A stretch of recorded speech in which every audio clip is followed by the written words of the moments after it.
মেয়েরা দেখবেন তাদের পাজামাগুলো তৈরি হয় এমনভাবে যাতে টাকনোর উপরে থাকে, প্লাজো, বিভিন্ন রকমের ধুতি পাজামা, নানা রকমের পাজামা তৈরি হচ্ছে এখন নতুন নতুন। এরপরে দেখেন মেয়েদের নিজেদের সম্ভ্রম রক্ষার জন্য, তাদের প্রাইভেসি রক্ষার জন্য, ব্যক্তিত্বের পরিচায়ক হিসাবে তাদেরকে শালীন পোশাক, পুরুষদেরকেও বটে মহিলাদেরকে তাদের মতো করে শালীন পোশাক করতে বলেছে। তারই অংশ হিসাবে ওড়না পরা, এটা কোরআনের একটা বিশেষ নির্দেশনা। ওড়না পরা কোরআনের ভাষায় সেটাকে জিলবাব বলা হয়েছে, মাথার কাপড় টেনে দেওয়া। এই যে ওড়না পুরুষদের, মেয়েদের এখন 3 পিস দেখবেন যে ওড়না ছাড়া হয়, এখন 2 পিস হয়, 3 পিস খুব কম হয়। এখন ছেলেদের পাঞ্জাবি কিনতে গেলে দেখবেন সাথে একটা ওড়না দেয়। খেয়াল করছেন আপনারা?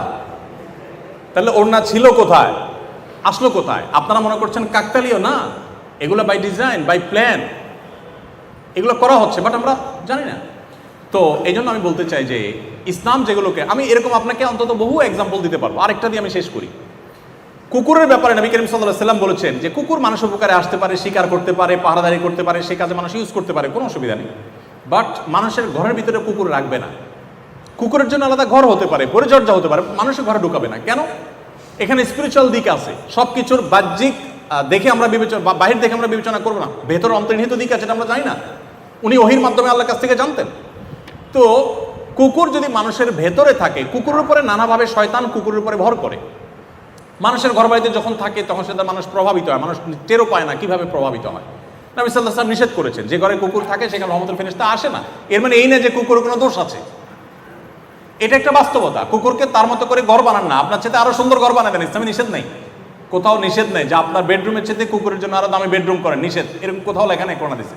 আপনি করে দেন, বাট আপনার বেডরুমে রাখবেন না, এটা হলো নির্দেশ। এর বিপরীতে সাহাবীরা অনেকে বিড়াল পালতেন, আপনারা জানেন। আবু হুরায়রা তার নামই হয়ে গেছে বিড়ালের বাপ, এত বেশি বিড়াল পালতেন, বিড়াল ভালোবাসতেন। এখনকার যে সভ্যতা বিনির্মাণ করা হয়েছে, যে সভ্যতা গোটা পৃথিবীতে এস্টাবলিশড করা হয়েছে, আপনারা দেখেন ঘরে ঘরে বেডরুমগুলোতে একমাত্র পশু হিসাবে স্থান পায় হলো কুকুর। আপনি কি একটু মেলাতে পারছেন? কোরআন হাদিস যেটাকে সবচেয়ে কঠোরভাবে নিষেধ করেছে, ওইটাকে সবচেয়ে কঠোরভাবে বাস্তবায়ন করা হয়েছে। আমি আপনাকে অন্তত 100 এক্সাম্পল দিতে পারবো এরকম, যে এগুলো কিন্তু কাকতালীয় না ভাই, এগুলো একটাও কাকতালীয় না, এগুলো সব বাই প্ল্যান, শয়তানের পেছন থেকে কাজ করছে।